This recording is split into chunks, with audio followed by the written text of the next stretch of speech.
Capital account, current account समझ में आया। विजिबल और इनविजिबल अकाउंट। विजिबल अकाउंट क्या है? गुड्स में ट्रेड, और इनविजिबल अकाउंट की जब हम बात करें तो सर्विसेज में ट्रेड की बात होगी, रेमिटेंसेस की बात होगी। क्लियर? अब कैपिटल अकाउंट को देखो क्या है। कैपिटल अकाउंट को 3 पार्ट में डिवाइड करेंगे, और एक अच्छी बात यह कि हमारा जो कैपिटल अकाउंट है वो सरप्लस में ही रहता है, और उसी की वजह से हमारा जो ओवरऑल बीओपी है वो नेगेटिव ट्रेंड में नहीं जाता है। खैर कुछ रिमिशन ओमिशन भी करते हैं हम। अब जैसे इन्वेस्टमेंट है, इन्वेस्टमेंट 2 तरीके से आ सकती है, एफडीआई और एफपीआई के माध्यम से। What is FDI now? Foreign direct investment. हाँ, फॉरेन डायरेक्ट इन्वेस्टमेंट क्या होती है? कोई और कंट्री हमारे यहाँ मतलब ट्रेड पे इन्वेस्ट करती है।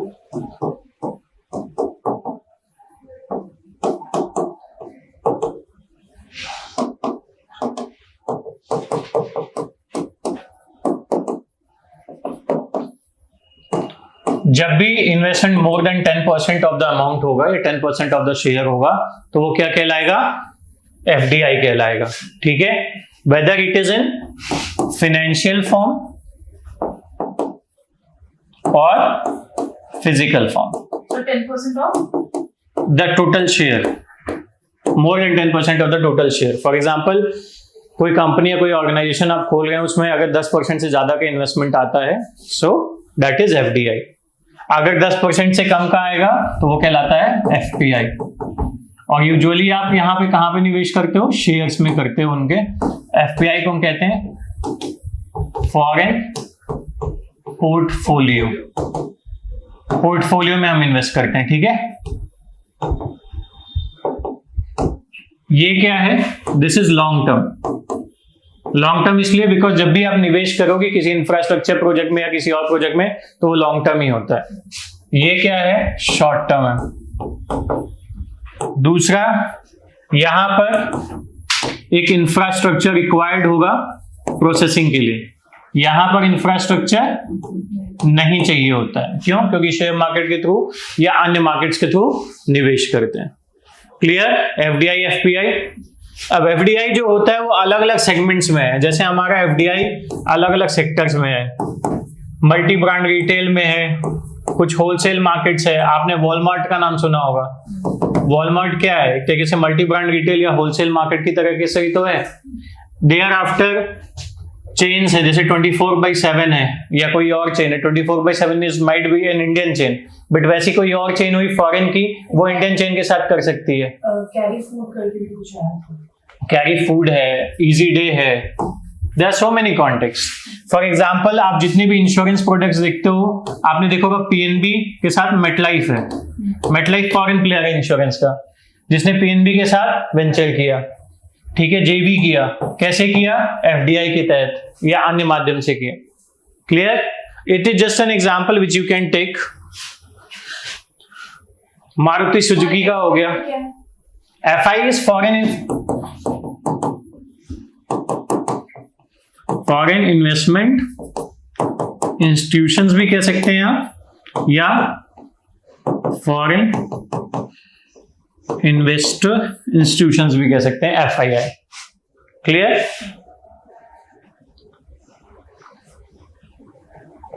इसमें भी बहुत सारे पॉइंट्स हैं। क्यूएफआई होता है, क्वालिफाइड फॉरेन इन्वेस्टमेंट और क्वालिफाइड फॉरेन इन्वेस्टर्स। ये वो कंट्रीज के लोग होते हैं जो क्वालिफाई करते हैं लिस्ट में कि यहां से जो भी पैसा आ रहा है वो क्लियर और सेफ है, मनी लॉन्ड्रिंग का पैसा नहीं है, कोई और नहीं है। यहाँ पे कॉन्टेक्स्ट मैंने आपको बताया था पार्टिसिपेटरी नोट्स का।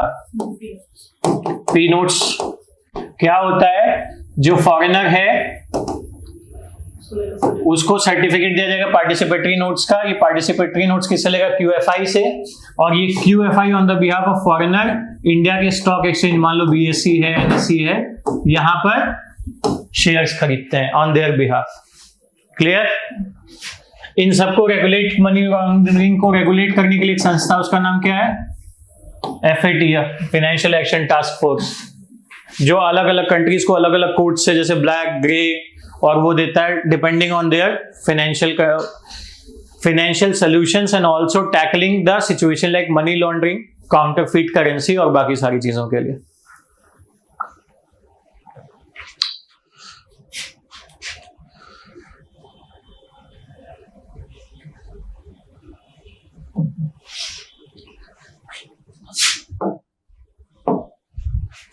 Clear?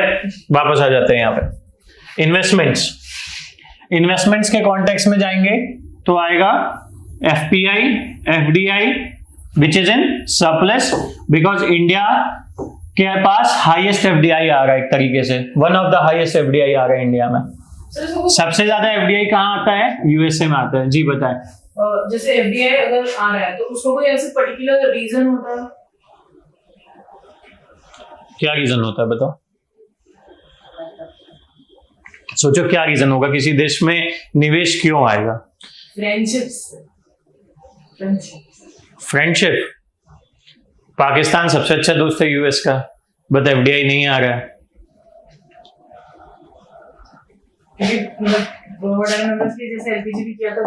What any company wants? उसको प्रॉफिट होगा। सिंपल। जब कंपनी को प्रॉफिट होगा, जहां पे ज्यादा प्रॉफिट होगा कंपनी वहां जाएगी, या जहां पे कम प्रॉफिट होगा? जहाँ पे ज्यादा होगा। और क्या चाहिए कंपनी को? क्योंकि पाकिस्तान में वहाँ की इतनी जनसंख्या नहीं और वो इतना अभी कंज्यूम नहीं कर सकते जो इंडिया की जनसंख्या और यहाँ पे जितना कंज्यूम। गलत पॉइंट। सोचना क्यों, दिमाग लगाओ, क्यों गलत बोला तुमने? ये सिर्फ कंजम्पशन से नहीं हो सकता ना, क्योंकि बनाकर और भी जगह तो जाता है ना। किसी भी कंट्री में इन्वेस्टमेंट के लिए सबसे पहली चीज क्या होती है? Stable government. दूसरी चीज है वो, उससे पहली चीज। वहाँ की अर्थव्यवस्था, फाइनेंस। और सोचो, इकोनॉमिक्स के 3 पिलर्स हैं, और वो 3 पिलर में जो भी चीजें होंगी वो किसके बेस्ड पे होंगी? Consumption, production, distribution and consumption. कोई भी चीज आप प्रोड्यूस कब करोगे? When there is consumption. या आपको लग रहा है कि कंजम्पशन ज्यादा होगा? आखिर इंडिया में लोग एफडीआई को लेकर के इंटरेस्टेड क्यों हैं? Because post LPG reforms India की कंजम्पशन बेस्ड मार्केट जो है वो ग्रो हुई है काफी। क्यों ग्रो हुई है? क्योंकि लोगों के पास परचेजिंग पावर बढ़ी है। It is not just based on कि कंट्री की पॉपुलेशन कितनी है, it is more reliant on कि कंट्री की परचेजिंग पावर कितनी है। इसलिए वहां पर चीजों के बिकने के चांसेस ज्यादा होते हैं। फॉर एग्जाम्पल HUL है, हिंदुस्तान यूनिलीवर। सबको यही लगता होगा कि हिंदुस्तान यूनिलीवर नाम है तो हिंदुस्तान की कंपनी होगी, बट इट इज नॉट। ये मैं छोटे कामों की बात कर रहा हूं, बड़े शहर के लोगों को तो पता है कि HUL क्या है। Even every second product which you are using in the FMCG market अलग अलग ब्रांड नेम के साथ हिंदुस्तान यूनिलीवर ही बना रहा है वो। यूनाइटेड किंगडम की Unilevers limited the main company is name, but Hindustan में आइए तो क्या नाम रखा है सब्सिडरी का? Hindustan Unilever limited. British east India company. Definitely yes, but दूसरी तरफ अगर आप देखोगे तो मार्केट मोनोपोली में भी इसका कोई तोड़ नहीं है। क्या आपने कभी देखा है कि आपके टूथपेस्ट में नमक है? क्या आपने देखा है कि आपको कभी स्ट्रॉन्ग टीथ की जरूरत है तो आपको कोलगेट यूज करना चाहिए? बट क्या आपने ये देखा कि क्लोजअप और कोलगेट बना कौन रहा है?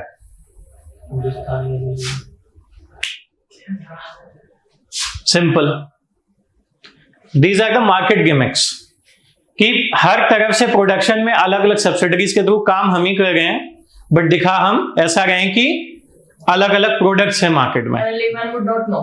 एग्जैक्टली। तो पॉइंट यहां पर यही है कि कंजम्पशन बेस्ड मार्केट तभी होगी जब लोगों के पास परचेजिंग पावर होगी।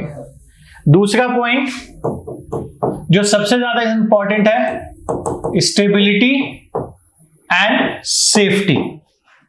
ये स्टेबिलिटी 2 तरीके से है, पॉलिटिकल स्टेबिलिटी और कंट्री की स्टेबिलिटी। पॉलिटिकल स्टेबिलिटी मतलब स्टेबल गवर्नमेंट है कि नहीं है, और कंट्री की स्टेबिलिटी का मतलब ये है कि कंट्री कोई इकोनॉमिक क्राइसिस तो नहीं झेल रही है। फॉर से पाकिस्तान या to some extent Sri Lanka, to some extent Greece, वहां पर लोग इन्वेस्ट क्यों नहीं करना चाहेंगे? बिकॉज कंट्री में इकोनॉमिक क्राइसिस है और पैसे वापस आने की या रिटर्न आने के चांसेस आर वेरी लेस। दूसरी बात, सेफ्टी। इंडिया में जब भी कोई बड़ा वेंचर होने वाला होता है तो जम्मू कश्मीर या किसी इलाके में धमाका हो जाता है। अगर आप एक पूरी स्टोरी लाइन को समझने की कोशिश करेंगे तो it is not just a war, it is not just a विरोध, there are so many context if you dig deeper into it.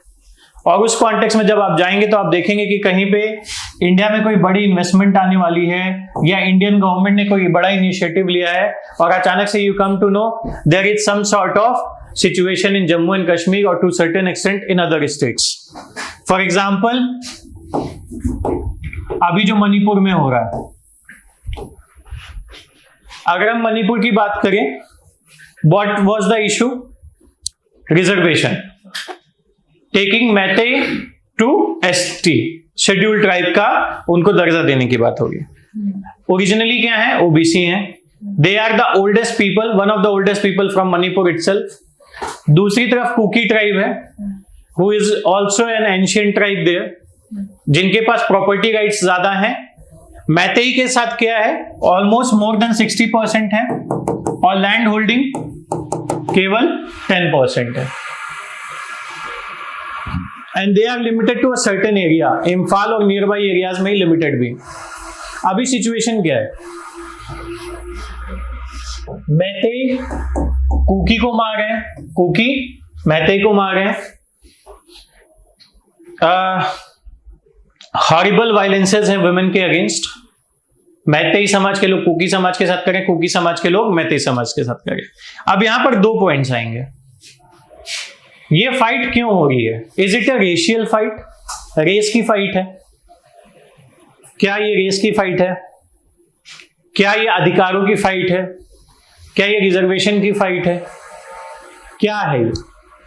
That you need to understand. And what is being portrayed at international media as well as world media, that is also the concern. Apart from it, the major concern, how they are getting this much of arm and ammunition. Everybody is safeguarding their houses with big guns. Is it possible in a country like India, the people who are not having proper enough means to eat, they are having guns, they are having different ammunitions? How is it possible in case of Manipur and other segments? अब यहां पर आपको एक जो theory आ रही है, role of China, to some extent Myanmar में जो रिबेल ग्रुप्स हैं और rebel groups within the 7 sister countries north east में, नॉट नक्सल्स, नक्सल्स आपके इस तरफ हैं जो इंडिया का नीचे का सेगमेंट है, जो पूरा रेड कॉरिडोर कहलाता है। Andhra, Odisha, to some extent Telangana, Tamil Nadu and parts of Kerala if we should say. और थोड़ा सा इस तरफ आ जाते हैं, उड़ीसा, छत्तीसगढ़ और झारखंड में। बिहार में हम कह तो रहे हैं, क्लेम तो यही करते हैं कि अब नक्सल्स नहीं है, but Naxals are actually here in this belt, जो आपका एक तरीके से 7 बनाएगा। वो जो इधर ऊपर की तरफ है, अगर हम इसकी बात करें तो they are mainly the people who have either not accepted the accession to India post independence और the people who want certain set of rights for their own selves. अब यहां पे इसको थोड़ा इतना खींचने का मतलब सिर्फ ये है कि एक तरफ we are asking for investments in India, दूसरी तरफ वर्ल्ड लेवल पे हमारी क्या इमेज बन गई है?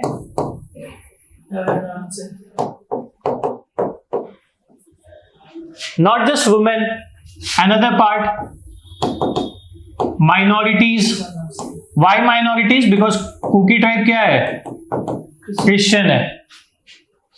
But what is the main issue? Who started this? The Kuki tribe itself. Reason behind Meitei को रिजर्वेशन दिया। I am not supporting any kind of violence, but every action has its reaction. That is a very simple logic of science and very clear-cut evidence of science also. It is not happening. There are so many videos which have not been shared yet, but more than 100 incidences have happened where crime against women has happened in Manipur this time. which is very shameful for a country like India, where we say कि हम नारी की पूजा करते हैं, नारी का सम्मान करते हैं. खैर, it is just about Manipur. ऐसा बहुत कुछ पूरे देश में चल रहा है, and due to that, women are not safe in India. What it shows?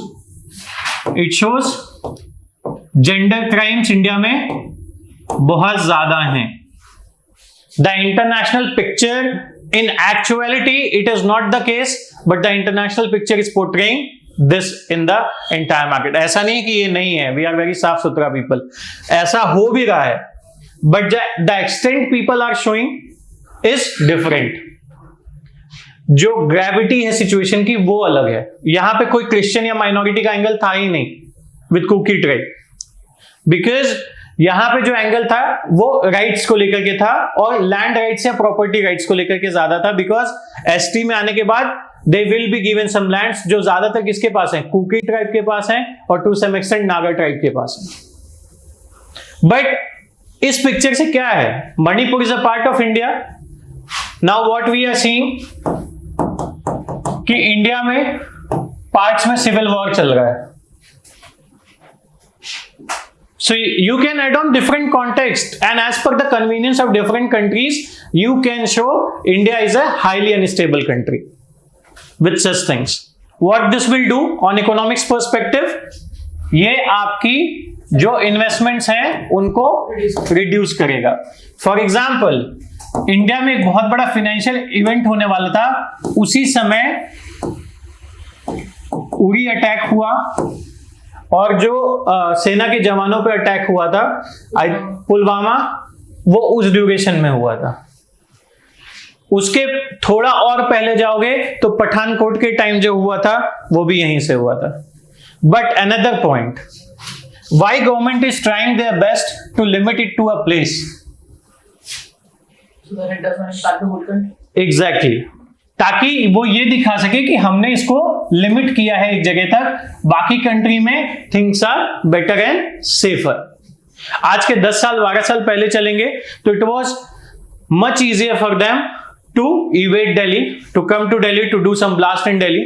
But जब से पोस्ट मुंबई अटैक, अगर मैं मेनली बोलूं तो 2009 के बाद से हमने अपने एक ऐसा सिस्टम डेवलप किया कि ये चीजें धीमे धीमे डिक्रीज होने लगी to a larger extent.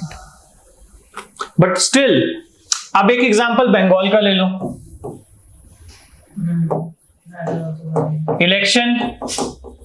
Election related violence. अब हर जगह, चाहे वो मणिपुर हो या बंगाल हो, वायलेंस से निपटने की ड्यूटी किसकी है, गवर्नमेंट की है. एंड दोनों जगह गवर्नमेंट फेल हुई है, and that too very cheap statement of a minister कि इतना ही तो किया है और क्या किया है. They have again did the same thing what happened in Manipur. Only difference was this time those were women and वहां पे there were men who have made that nude parade thing. This lame excuse, whether from any government, we are not supporting any government, but the only point is कि modesty of women and the respect towards women has gone to another level now. That this whole thing brings India into a situation of appear to be in a situation of civil war, which reduces the investments. So that impacts us economic aspect. Rather civil war की जगह unstable बोलो, वो ज्यादा अच्छा है. The country which is unsafe and unstable at the same time. But still, India के various advantages हैं जिसकी वजह से इंडिया में FDI आ रहा है. India is in better position. आगे, that was a overall generalized picture कि what are the things which makes investment bad or good at the same time. एक और चीज है वहां पर, जो गवर्नमेंट प्लस वहां का जो रिजर्व बैंक है, उनका इकोनॉमिक एक्टिविटी को लेकर के चीजें क्या चल रही हैं वो है, प्लस जो वहां की करेंसी है.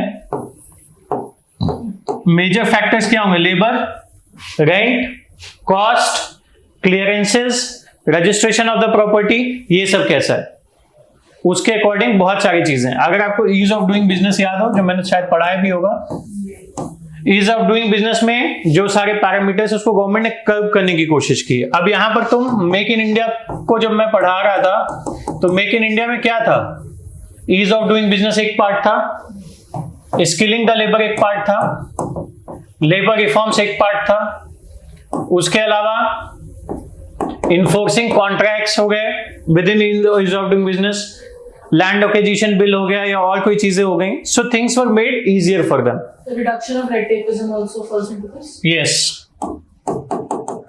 FDI बढ़ाना, that was also a part of it. ठीक है, तो this was ज्ञान. Now let's go to the more ज्ञान. करंट अकाउंट एसेट और लाइबिलिटी का कॉन्टेक्स्ट है. Foreign investment FDI FPI clear कर दी. लोन के बारे में बात करोगे तो सोवरेन और कॉमर्शियल. सोवरेन मतलब गवर्नमेंट का लोन, कॉमर्शियल मतलब प्राइवेट सेक्टर का लोन. क्लियर? जैसे गवर्नमेंट कहती है ना sovereign debt, the debt on the government. External assistance दो तरीके से लेते हैं. एक्सटर्नल कॉमर्शियल बोरोइंग होती है जो प्राइवेट सेक्टर या कोई स्टेट या इवन गवर्नमेंट अलग अलग प्रोजेक्शंस में बाहर से जो लोन लेती है उसको हम कहते हैं external commercial borrowing from the private entities of outside world. For example Microsoft के साथ कोई करार किया या किसी और के साथ कोई करार किया, वहां पर लोन का context, so that will come under external commercial borrowing. NRI deposits, we all know कि जो NRIs डिपॉजिट करते हैं within the Indian banking channel and other channels. And sale and purchase of assets, that is one more thing. ठीक है, NRI accounts में remittances आएंगे, donations आएंगे, gifts आएंगे, ये भी सरप्लस है, ये भी सरप्लस है. तो कैपिटल अकाउंट से ज्यादा नहीं पूछेगा कैपिटल अकाउंट सरप्लस है या डेफिसिट है, पता हो गया. कैपिटल अकाउंट में क्या क्या चीजें आती हैं ये पता होना चाहिए. NRI डिपॉजिट, ECB, ये external assistance, sale and purchase of assets, ये सिर्फ किस में आएंगे? कैपिटल अकाउंट में. क्लियर? कोई सवाल?